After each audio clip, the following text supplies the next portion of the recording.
This episode is brought to you by Microsoft Azure. Turn your ideas into reality with an Azure free account. Get everything you need to develop apps across cloud and hybrid environments, scale workloads, create cloud-connected mobile experiences, and so much more. Discover what you can create with popular services free for 12 months. Learn more at azure.com. That's AZURE.com. And sign up for a free account to start building in the cloud today.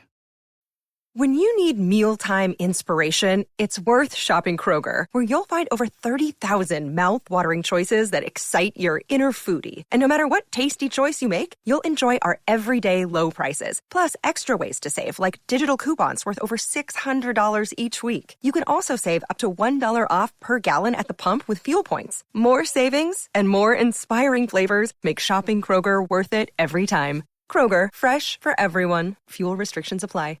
What's good, boys and girls? Welcome to 2 Footed Extra on Wednesday, August 28th. We had 3 games in the Champions League playoffs last night, the second leg. And Young Boys of Bern beat Galatasaray by 1-0 to go through 4-2 in aggregate. Sparta Prague beat Malmo by 2-0 to go through 4-0 in aggregate. And Red Bull Salzburg and Dynamo Kiev played at a 1-1 draw. So Salzburg through 3-1 on aggregate. Now tonight, there are 4 games. Qarabag host Dinamo Zagreb. Zagreb have a 3-goal lead from the first leg. Red Star Belgrade host Bodo Glimt. Bodo have a 2-1 lead. Slovan Bratislava host Midtjylland. That was 1-1 in the first leg.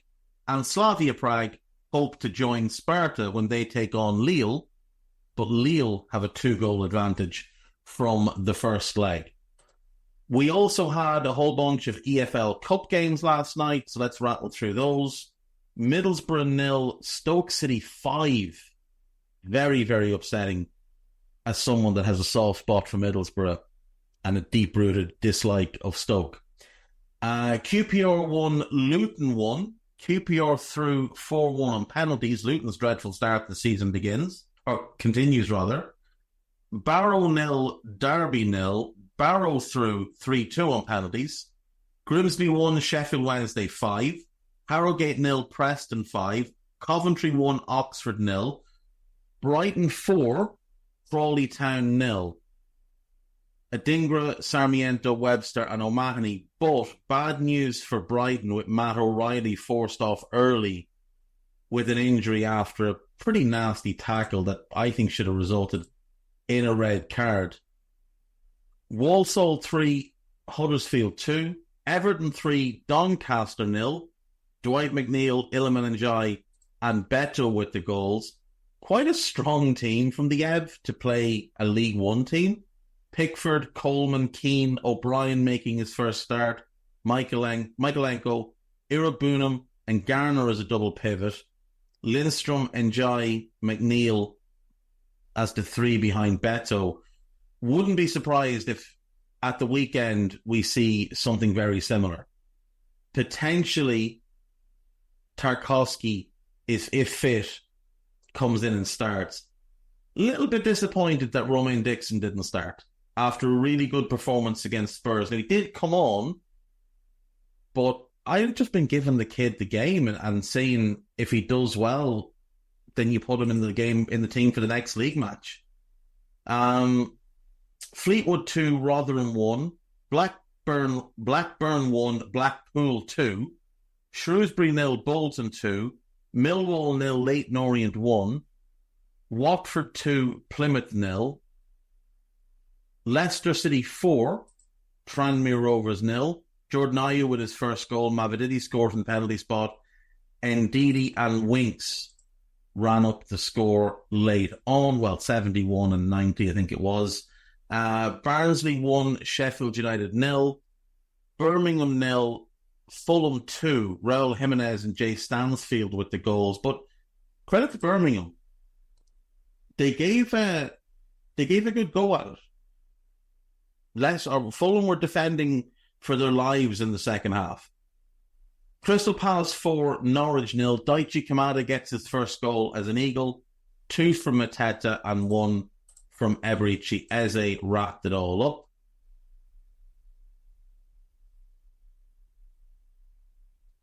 And that is the last game from last night. Now, tonight we have 7 games. Wolves Burnley at 7:30. AFC Wimbledon versus Ipswich. West Ham Bournemouth. Colchester Brentford. Cardiff against Southampton. And Swansea against Wickham. They're all 7:45. And then Forest versus the Toon is our 8 p.m. kickoff.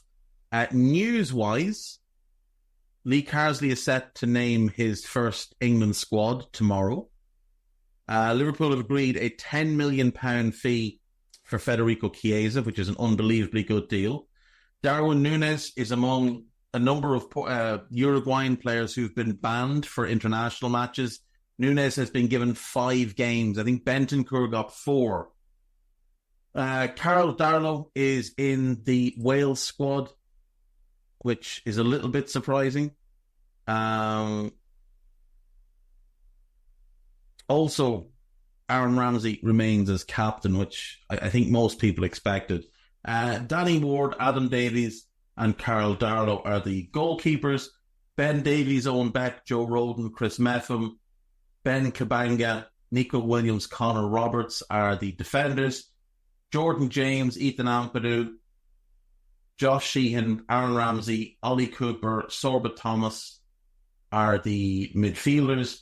And then the attackers / wingers, Kiefer Moore, Lewis Kumas, Brennan Johnson, Harry Wilson, Dan James, Mark Harris, Liam Cullen, and Robbie Matondo. Quite an attacking squad, to be fair. Brentford have completed the signing of the teenage winger Gustavo Nunes from Gremio for a fee just over £10 million. That's quite an exciting one. Feyenoord versus Ajax has been postponed. It was meant to take place this Sunday. It's been postponed because the police are striking this weekend. What else do we have here? Birmingham signed QPR and Scotland striker Lyndon Dykes. Okay. Ipswich have completed the £8 million signing of Chidozie Ogbena from Luton. So giving themselves another attacking option, more wing depth. Quite like that one. He can play as a wing back as well. We do have some very sad news. Juan Izquierda, the Nacional defender, who collapsed last week, 22nd, I think, in the Copa Libertadores game, has passed away. He had been suffering from an irregular heartbeat and went into cardiac arrest on the pitch, was revived, transported to hospital. His heart condition wasn't known, and he has passed away today at the age of just 27, which is just so tragic. Absolutely horrible news. Absolutely horrible news. Reports yesterday suggested that he might be getting through it, but no, he's passed away. So that is very, very sad. And on that sad note, we'll be back after the break. When you need mealtime inspiration, it's worth shopping Kroger, where you'll find over 30,000 mouth-watering choices that excite your inner foodie. And no matter what tasty choice you make, you'll enjoy our everyday low prices, plus extra ways to save, like digital coupons worth over $600 each week. You can also save up to $1 off per gallon at the pump with fuel points. More savings and more inspiring flavors make shopping Kroger worth it every time. Kroger, fresh for everyone. Fuel restrictions apply. Right, welcome back. So we'll just do the gossip and that will do us. And we start with Chelsea have made a move to sign Ivan Toney, though the Blues will not be able to match the wages on offer at Saudi Arabian club Al Ahly. Now, let's be completely honest here. Chelsea do not have a wage structure. That's just nonsense. They might tell people they do. They're paying people fortunes. But the issue here is that Ivan Toney could potentially earn up to 400 grand a week playing in Saudi. And as I've said before, I wouldn't blame him given he's earned basically League One and Championship money his entire career. Now, the only outlet reporting this Chelsea interest in Toney is Sky Sports, as Cavell, who's a spoofer, so wouldn't put much into that. But I suppose it looks like they both want the same strikers. Osimhen seems to be first choice for both. If they can't get him, they'll get Toney. I'm not sure if Chelsea can put together the fee for Osimhen. Certainly don't think they can put together the wages that he's demanding, which when he spoke to PSG apparently were somewhere in the €500,000 to £600,000 a week range. €500,000 to €600,000 a week range, I should say. Al-Ali, I mean, they've got Bobby Firmino. They brought in Alexander this summer, the Brazilian from Fluminense, who's really good. They've got Mendy. Gabriel Viega is there. Roger Ibanez is there. Riyad Mahrez is there. Mary Demirel is there. And Frank Kessie is at the club. They did have St. Maximin, but they've loaned him out to Fenerbahce. So I'm guessing it will be some sort of 4-2-3-1 with Toney or Osimhen as the 9, Firmino as the 10. Maybe Viega plays one wing plays left wing with Mahrez right wing. And then in midfield, you've got Kessie and Alexander as a double pivot. Then you've got Demirel and Ibanez as the centre-backs.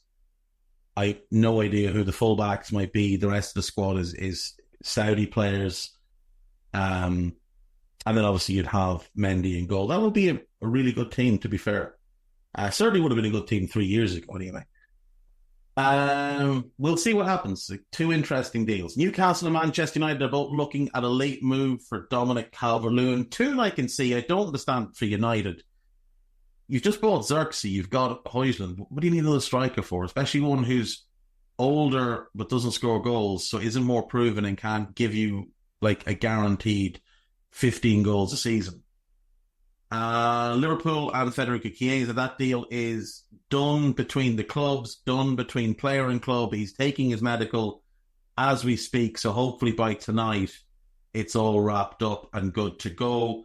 Lyon and Belgium midfielder Aurel Mangala is expected to have a medical with Everton with a view to joining the club on loan. That deal apparently is getting done. Nothing fishy at all about the club that John Tester is currently trying to buy, loaning in a player from the club that John Tester owns, who said club only signed for 22 million, I think, in the summer. Nothing fishy about that at all. Leicester are close to a breakthrough in their £19.5 million bid to sign Bilal El Khanous. He's super talented. I think that deal is closer now. I think that deal is going to get done, so that's really good. Nottingham Forest are looking at signing Brian Brobby. Nottingham Forest don't seem to know what they want.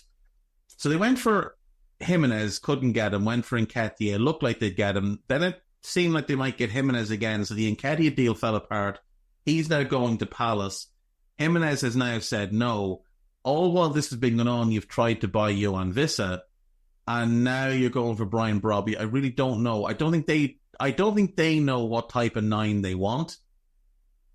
Like Nketiah and Jimenez are totally different players, and Brobby's totally different again. Just bizarre carry on from Nottingham Forest. Chelsea have identified Jan Duran as an alternative to Victor Osimhen. Seems unlikely. Roma are open to selling Tammy Abraham. It looks like he's going to AC Milan on a swap deal, with Salamakers going to Roma, which don't really see why Roma are doing that. But yeah, it is what it is. Tammy Abraham would fit well with the Milan team. Bayern Munich and Borussia Dortmund are monitoring Jadon Sancho's situation at Manchester United. Man City are yet to make a decision on the future of Matthias Nunes, but are aware of Atletico Madrid's interest.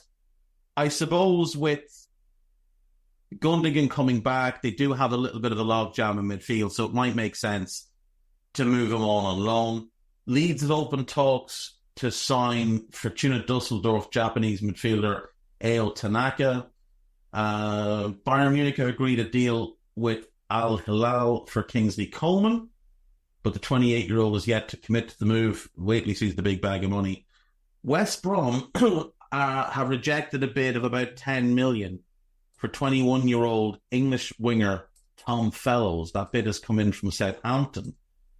Saw a little bit of him last season.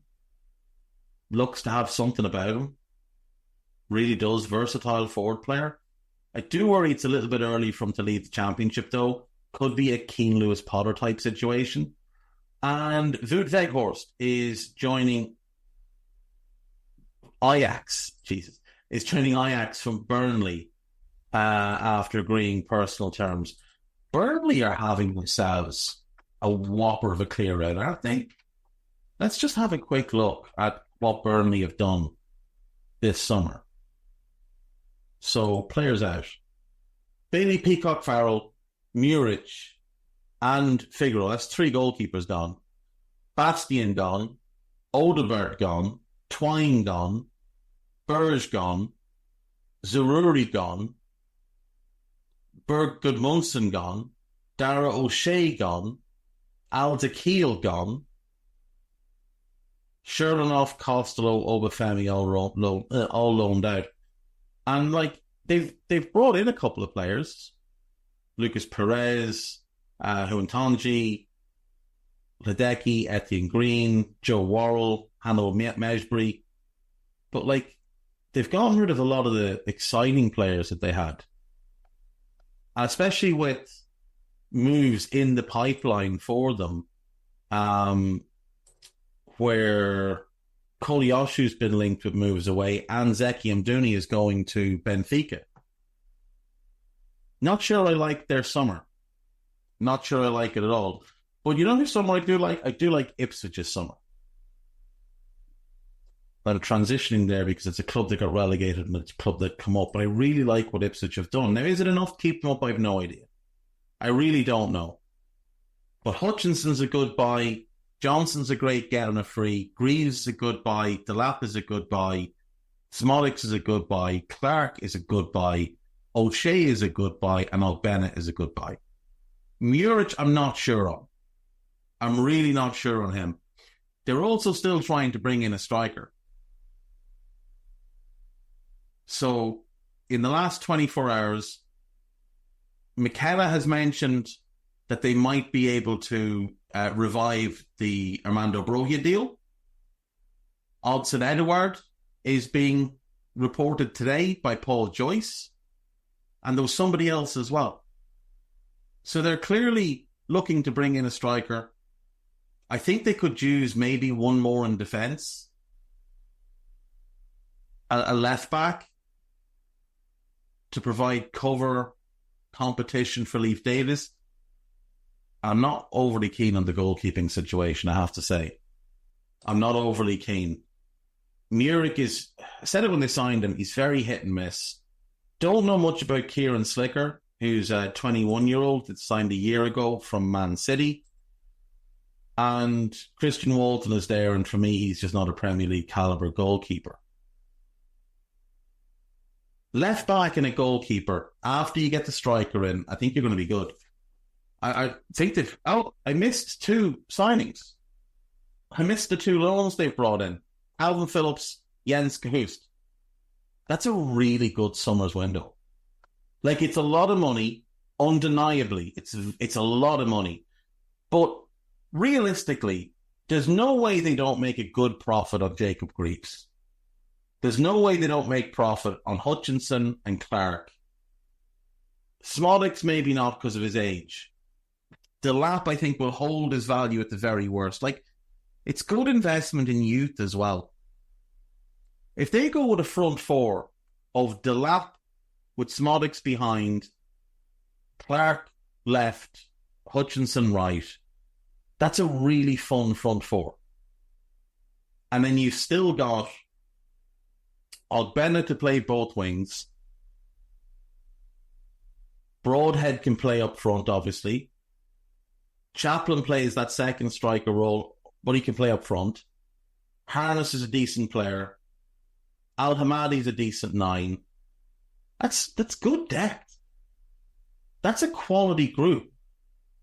So at the back, I would be hoping that Ben Johnson takes the starting role at right back. So you have him and Twanzebe.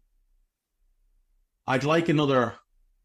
No, you've got your 2 centre-backs. You've got Darragh O'Shea and Jacob Greaves. Then you've got Wolfenden and Edmondson and Burgess as your depth. So that's pretty good. You've also got Harry Clark as another option at right back. Twanzebe can play in the middle. Leif Davies and Connor Townsend is where they're a little bit weak at left back. They did buy Townsend this summer. 500 grand, 2-year contract. I mean, as a backup, I'm just not sure. I think one of a better standard is needed there. But maybe it's fine. Midfield, you go Phillips and Cahoust, and then you've got Morsey, Taylor, and Luongo for depth. That's good. It's all good. It's a good team on paper. Now, it's going to need knitting together. It's a good team on paper, but the goalkeeper worries me. It really does. I think O'Shea and Greaves, though, should be a good pairing. I think it should be a good pairing. Right, folks, I've waffled enough for today. I will see you all tomorrow. Take care of yourselves. Bye-bye. This podcast is part of the Sports Social Podcast Network.